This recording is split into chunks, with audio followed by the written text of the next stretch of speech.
सबु ओडियांको प्रिय पिठा मंडा पिठा। आज आसतु यही रेसिपीटी को बनैबा। मुझे पुर पर प्रथमे गोटे नड़िया को करी नेछि। पुर रे गुड़ आउ गुजराती दे पुर प्रस्तुत करी नेछि। पुरर कलर देखि पारुथिबे बहुत भल हेछि।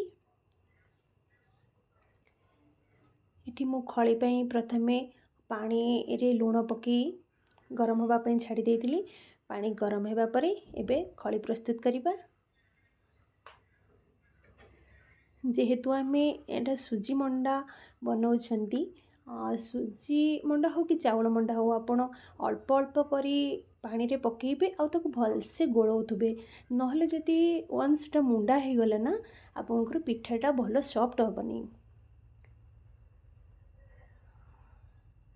देखि पारुथिबे खळीटी सॉफ्ट हेजी, अधिक पानिया हेनी कि कोनोसी एतिरे हार्ड भी नाही।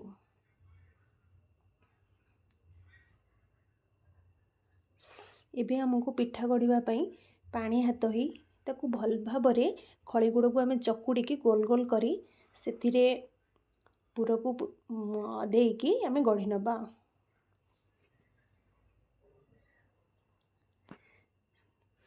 देखि पारुथिबे प्रथमे केमती पानी हाथ ही गोल करी ताकू पिठा मंडा पिठा स्टाइल ताकू गढ़ी ता भितरे पुर देई ताकू करूछि।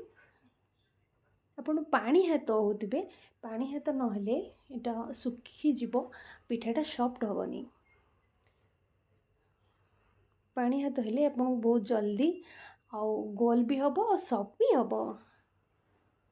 मते तो पिठाटा गढ़िबा पई बहुत ही भल लागे। जे ही पिठा गढ़ंती मु नाई एई कामटा मते दियो मु ही करिबी। देखि पारुथिबे मु सबु पिठा गढ़ी नेछि। एबे आमे बांफरे देई दबा पिठा। मु एटा इटली मेकर रे बांफ पई देई दोछि। 5 ରୁ 10 मिनिट भीतर ही हे जिवो।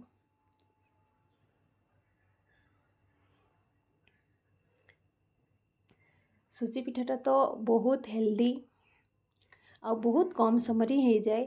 एठी हमर सुजी मंडा पिठा प्रस्तुत हो जाइछि। आ मु मध्य गोटे पर गोटे खोली नेछि।